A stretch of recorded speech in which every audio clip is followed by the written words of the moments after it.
Hello and welcome to your monthly numerology here at Readings at the Round Table. I'm Jennifer and this is your monthly numerology for November 2024. I love this. I do. I love that the numerology for November and December is always the same monthly numerology as it is in January and February of the next year. The reason why I love that is because we're sort of carrying over a little bit of the energy from the previous year, moving into a new year with a new number, because 2025 is a 9-year. Currently, 2024 is an 8-year. 44 8-year is what I say. There's some people with numerology that don't feel that way. That's fine. To each his own. But this is a 44 8-year, and moving into 2025 is a 9-year. So it is going to be the same, but a little bit different feeling of the vibration with the numbers that you have for November as in January. So, but it's carrying the same energy over so that you can kind of clear the energy, move into something new, while still bringing a little bit of the old with you. You know, making yourself comfortable, I guess I should say. So for November, we've got a few things happening, some interesting things happening astrologically. On November 1st, we start the month off with a new moon in Scorpio. New moon in Scorpio hits its peak at 8:47 a.m. on November 1st. So not only is it happening on the first day of the month, but it's also happening first thing in the morning. So I really do love this. And by the way, that is 8:47 a.m. Eastern Standard Time. That's when it hits its peak. On November 2nd, we have Mercury moving into Sagittarius. Now, this is not the worst place for Mercury, but it is certainly not its favorite place because Mercury rules Gemini, which opposes Sagittarius. And so it's feeling a little bit uneasy because it's opposing something that it rules. However, here's the kicker.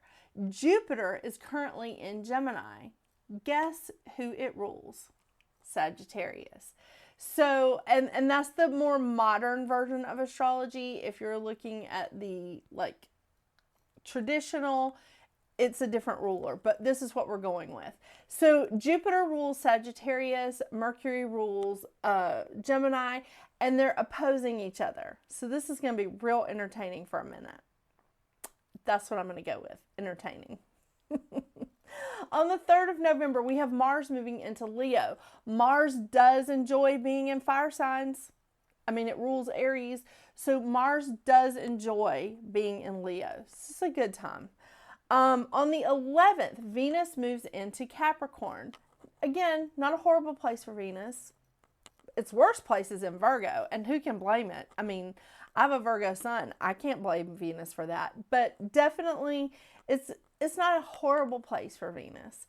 So again, we're just still dealing with a lot of the planets are moving into places that are not the worst, but maybe not their most favorite. On the 15th, we have a full moon in Taurus. The full moon hits its peak at 4:28 p.m. Eastern Standard Time. And also on the same day, Saturn goes direct in Pisces. So that Saturn is currently in, again, not the worst place for Saturn, but certainly not its most favorite. But it's giving us a little bit of a boost on our discipline. Now that Saturn is moving direct, it's giving us just a little bit of a boost in our discipline because going retrograde in a water sign, it's already feeling a little weird in that water sign. And now it's going retrograde. It's just like, okay, this is good. But going direct, it is going to give us that boost in our discipline that I do feel like we need. On the 19th, Pluto moves back into Aquarius. Now, I haven't looked ahead into 2025 that deeply, but I do not believe that Pluto goes retrograde into Capricorn again. I think Pluto is here stationing in Aquarius for the next 20 years. Pluto does not fully leave Aquarius until 2044. So we're in this for the long haul. Yeah, I kind of dig that. Now, on the 21st, we have the sun moving into Sagittarius. All right, Sag season. I mean, I love all those Sagittarius out there just like, oh, celebrate good times. I know, you're in it. On the 25th, we have just a little bit of a curveball, but not a huge one, because we deal with this a few times a year. Mercury goes retrograde. It's okay. We're going to be okay. We are. Just make sure you read the fine print. Make sure you double check everything. It's going to be all right. It's a few weeks out of the year. Like, what is this, the third time or the fourth time we've had Mercury retrograde this year? I know. It's not horrible, and I'm double ruled by Mercury. We can get through this. And it's after the election, so we should be clear. Hopefully. Well, the election here in the U.S., just FYI. And it's really gearing us up for this holiday season. Mercury retrograde, mix up in communication. Please double check with your guests. Please double check with everything that's going on. And please double check like prices and your money situation as we move into the holiday season. More on that in just a second. Now, at the end of the month, we're ending with 3 planets and North Node in fire. We have 3 planets and South Node in air. 2 planets in earth and 2 planets in water. So it's pretty balanced. I mean, we're in a pretty balanced situation, I feel like. More so than we have been like some parts of this year. But I'm really digging this. I feel like this is going to be a fantastic month. Now, I want to tell you about the stone that I have picked for this month. Or maybe it picked me. I don't know. But I want to talk to you about this lovely, lovely crystal stone, however you want to put it, and see what you think. Okay, so the one that I picked is sodalite. Sodalite is such a fantastic stone. I mean, look at this. Look at how gorgeous this is. And look at how many different sorts of like, I want to say like variations we have. Okay, we have some darker ones, we have some lighter ones with more of the like the white veining in it. I have some rough and some polished here, some smooth. This is like one of the prettiest like examples. I love this. Look at the browns and the blacks and the whites and the blues, and it predominantly is a blue stone. But wow, wow, wow, wow. The thing about this bracelet I really want to show you is, do you see like all the variations that are in this bracelet? That is fantastic examples of like all the variations that you can get in sodalite. I know. And this, I can't help it. I mean, isn't that just gorgeous? I know you can see the reflections of my lights, but isn't that just a gorgeous piece? And of course, we have like the ones that are, don't roll off. Don't roll off. Stay right there. We have the lighter ones that does have, you can still see the little bit of brown in it, but the lighter ones are still, I mean, so pretty. I even brought out a wand, you know, a wand, a heart, some polished, some of the more like rough stones. I have a lot of these. I really like sodalite. So let me tell you why I like sodalite so much. So one of the things that I really, when I was looking up, and I got several different books here. One book that I pulled from was Crystal Therapy by one woman that we don't speak of a lot. And the other one is Judith Lukomsky. I think I'm saying that right, but Crystal Therapy. It is a fantastic book if you can get your hands on it. The definition that I really love is helps you release control issues, increases psychic awareness, and is wonderful. It is a wonderful third eye stone.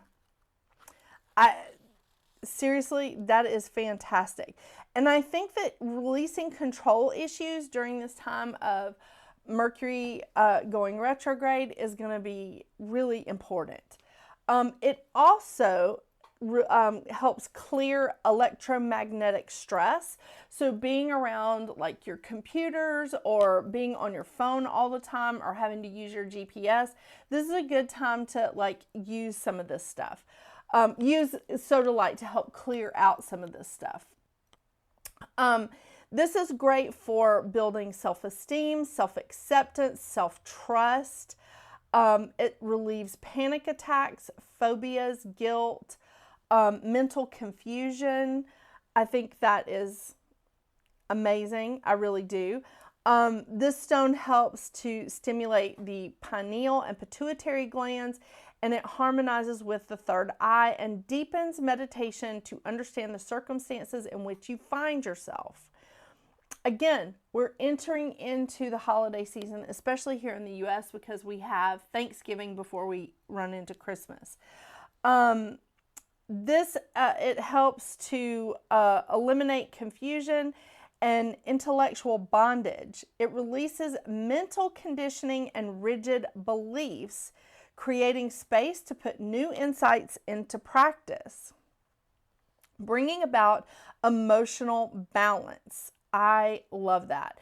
It transforms a defensive or overly sensitive personality and releasing core fears and control mechanisms and integrating the shadow qualities. It's useful for groups. It brings harmony and solidarity of purpose, stimulating trust and companionship and encouraging interdependence. Sodalite clears, again, electromagnetic pollution and can be placed on computers. I think this is such a wonderful thing. I do. I love this. I love this stone. I think it's wonderful. And this is the other book that I use, The Encyclopedia of Crystals by Judy Hall. Highly recommend this book. I have a couple of copies of this. Can't get away from it. I know. I love it. I do recommend it to everyone. The other thing that I wanted to tell you is I am going to be pulling from 2 decks of cards today. I'm going to be pulling from Moonology, the Oracle cards, and the Goddess Guidance Oracle card deck, so that we can get some advice for your individual monthly numerology. Yeah. I'm really looking forward to November. I'm really looking forward to revisiting this monthly numerology when we move into a 9-year and seeing what the difference is, what the vibration is going to be like, because with this month in particular, we have a lot of planets that are starting to move into into new signs. They're going direct. They're starting to go direct. Mercury's going retrograde. It's a lot of energy, but I'm looking forward to seeing what the numerology looks like for you in January under the different vibration of a 9-year. I know. So excited. All right, stick around. Let's see what your individual numerology is for your life path. And so we can get through the last of this 8-year.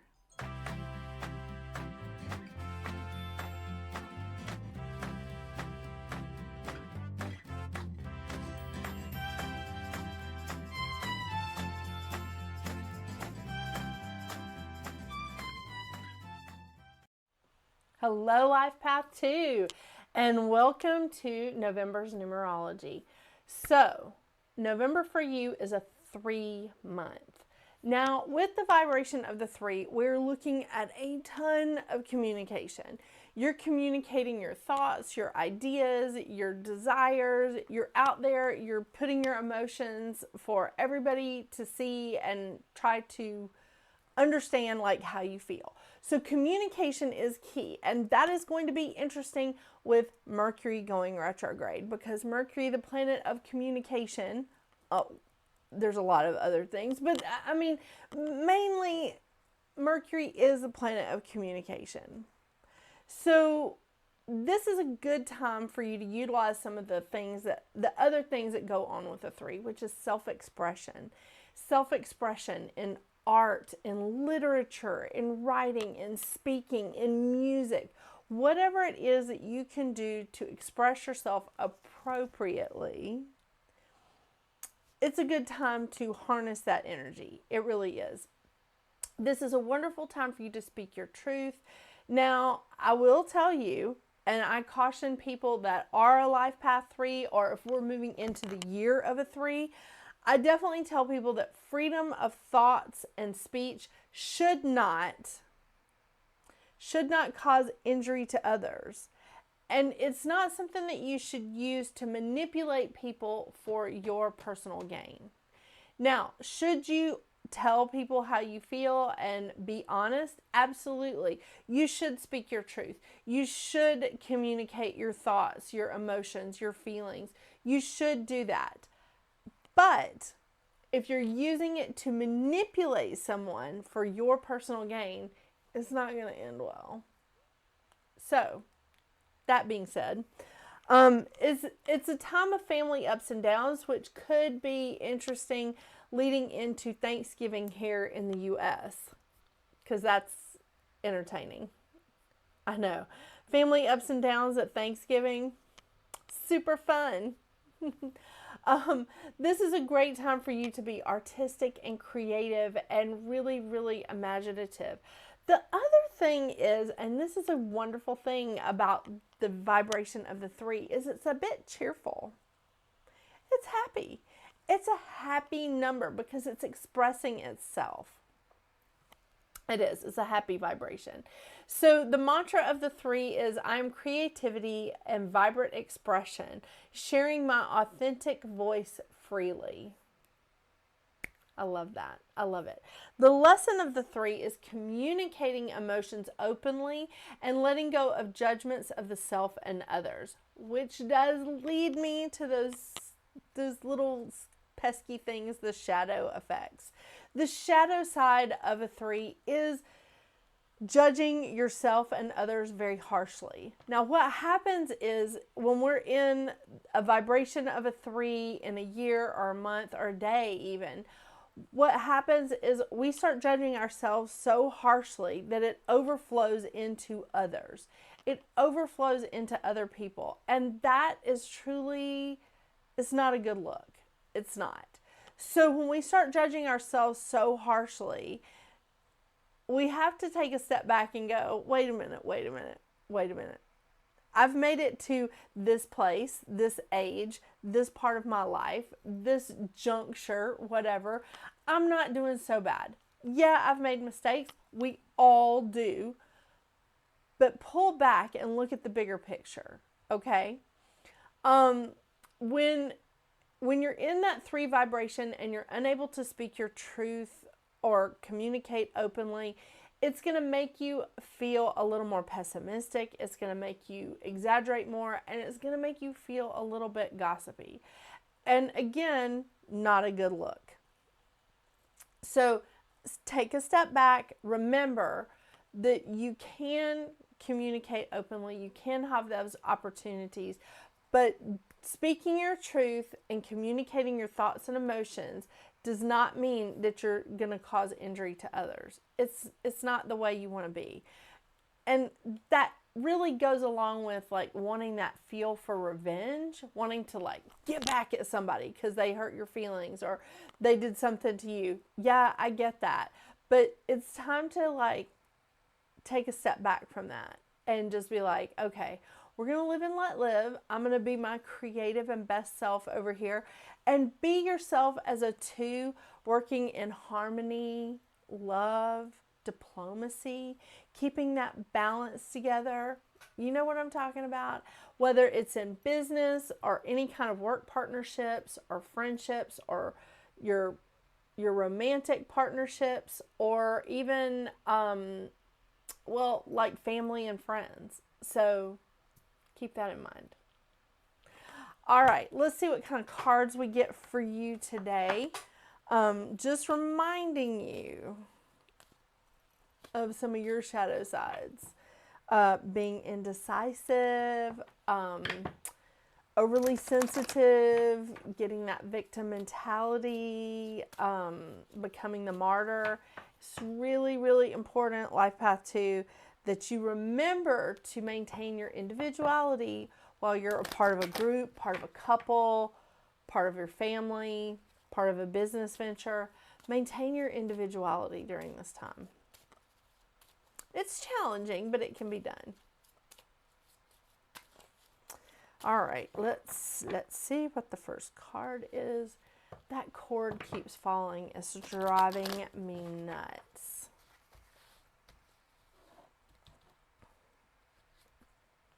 Ooh, Lakshmi. Okay, come on. There we go. Lakshmi, bright future. Stop worrying. Everything is going to be fine. Well, well, well. Stop worrying. Everything is going to be fine. They're probably telling me that about that cord. Yeah. All right, let's see what we get in Moonology. I feel like I should remind you of like the lesson of the 2 as well.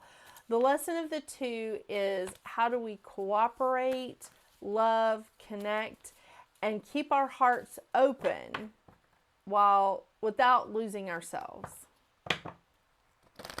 How do we do that? I want to say practice. Yeah, I want to say practice.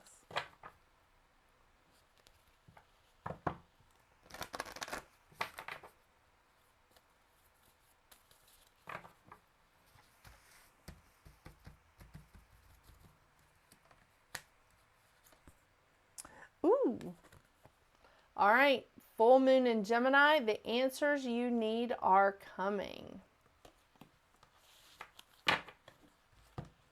I am very interested in that because I think this is going to be an interesting month for you, and a month of a vibration of communication, and you are in the time of Mercury going retrograde. It's a good thing that Saturn is going direct. Okay, full moon in Gemini. The answers you need are coming. This card is a reminder that it's important to speak your truth. I can't make that up. It's right here. Okay, sorry. Let me get this back in focus.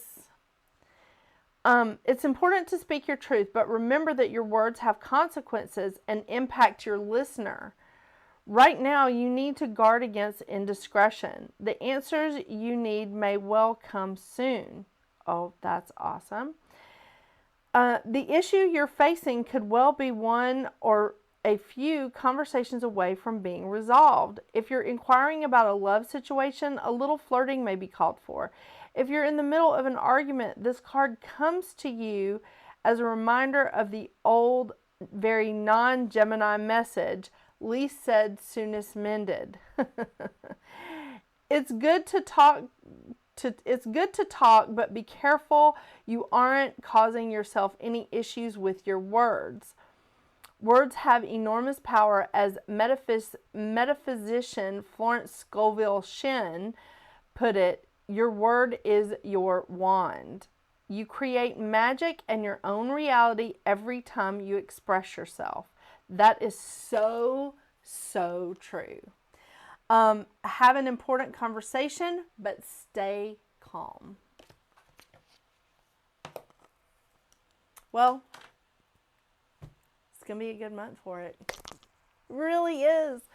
I think this is going to be an amazing time for you. It is. Remember, self-expression. This is a great time to really get into that artistic, creative side of yours. And I know that you're artistic. I know that you're creative. Get out there and work the law of attraction magic that you have and bring it into you. Thank you so much for joining me today, Life Path 2. Thank you so much for your support on my channel and your continued support after my little sabbatical. I do appreciate you, and I cannot wait to see what 2025 brings us. So until then, Get out there and make your magic. Bye.